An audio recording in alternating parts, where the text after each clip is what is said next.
No badge, no courtroom, no 911 dispatcher on the other end of a phone that doesn't exist yet. Now picture this.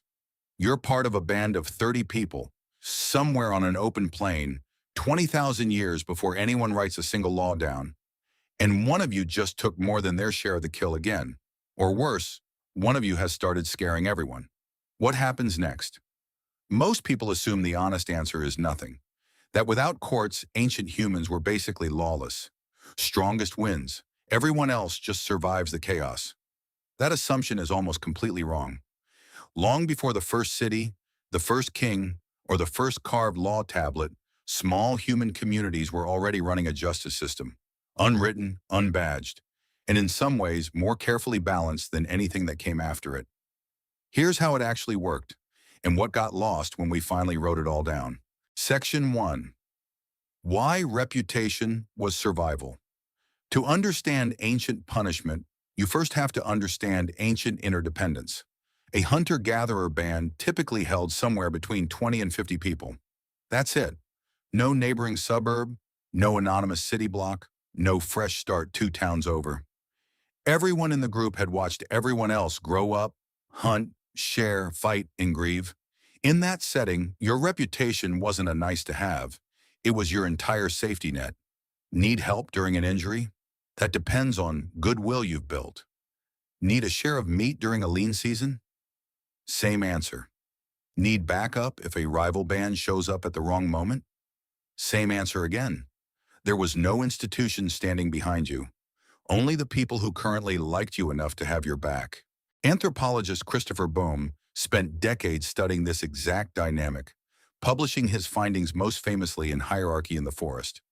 After comparing dozens of foraging societies across multiple continents, he reached a conclusion that flips the usual assumption about primitive life on its head. These groups weren't unregulated. They were intensely regulated, just not by any office, badge, or written code.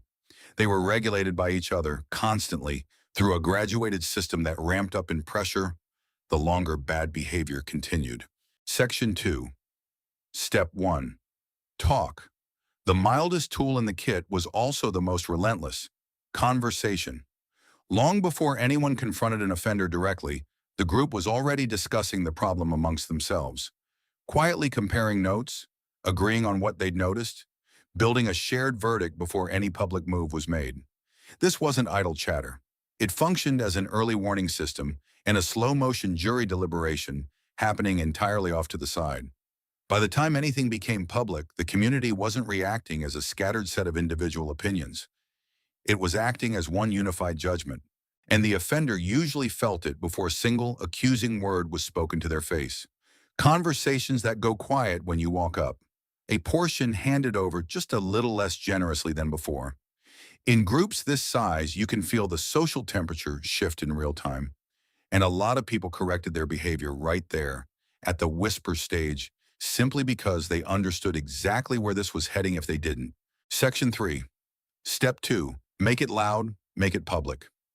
If quiet pressure didn't work, the next stage was anything but quiet. Public mockery. Open ridicule, delivered in front of the entire band, naming the behavior outright so nobody present could pretend not to understand what was happening. This is where one of the strangest and most telling customs shows up across totally unconnected hunter-gatherer cultures. Bragging itself was treated as an offense. A hunter who came home and loudly announced his own brilliance. "I made the kill. It was a perfect shot. Give me my due," wasn't praised. He was mocked, sometimes harshly, by his own people. The meat was shared regardless. The credit was not allowed to pool up around one person. That sounds almost backwards until you understand the actual target. The group wasn't punishing skill. It was punishing the early warning signs of someone trying to climb above everyone else. Because in a system built entirely on equality of voice, inequality of need, an individual stacking up status was read as a direct threat to the whole structure that kept everyone fed and protected.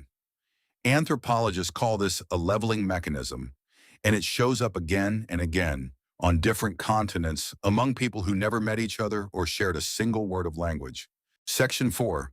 Step 3. The cold shoulder formalized. If mockery still didn't fix the problem, The next stage was exclusion.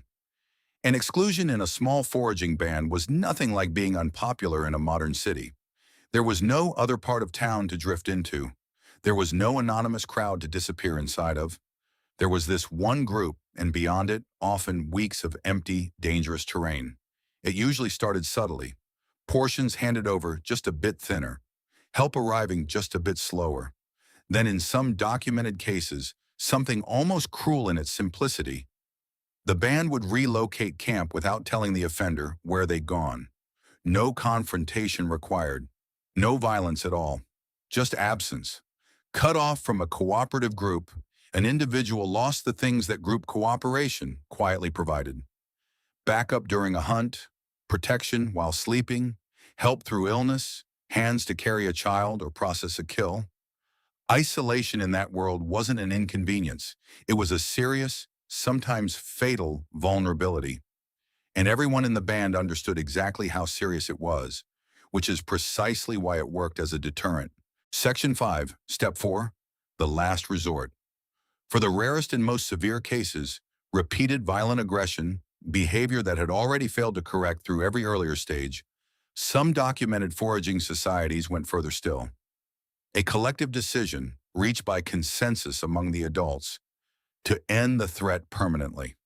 The detail that matters most here isn't the outcome. It's who decided and how. This was never one angry individual acting alone. That person would have been treated as a murderer in their own right. It was the entire community arriving, together, at the same conclusion, after watching every gentler option already fail. Responsibility for the act was spread so broadly across the group that no single person carried it alone, which is exactly what separates a community-sanctioned response from a personal act of revenge. Look at the whole four-stage shape of this system, and an uncomfortable truth emerges. It had proportionality. It had a built-in path to correction at every single level before things escalated further. It required group consensus, not the word of one powerful individual. By any honest definition, that's not a crude ancestor of justice. That already is justice, just running without a courthouse. Section 6, then we wrote it down, jump forward to roughly 2100 BCE in ancient Sumer. The Code of Ur-Nammu is the oldest written legal code archaeologists have recovered. Laws carved into clay, structured in the same, if this happens, then that follows logic every modern legal system still uses. And it's surprisingly measured. A permanently lost eye was compensated with silver. A knocked-out tooth, the same. Murder and a small list of the gravest crimes carried the harshest penalties. But for everyday injuries between ordinary people, the instinct was to restore balance through payment, not to inflict matching pain. That restraint didn't last. About 350 years later, the Babylonian king Hammurabi commissioned 282 laws onto a towering stone pillar, now standing in the Louvre, and shifted the entire philosophy toward an eye for an eye. Punishment was now built to mirror the original injury as literally as possible. Section 7. The quiet catch nobody talks about. But buried inside Hammurabi's code is the part that should genuinely stop you. The punishment for the exact same injury changed depending on the social rank of the victim.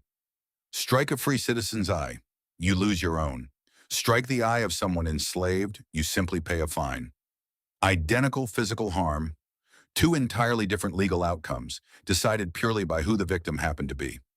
That detail is the real turning point of this whole story.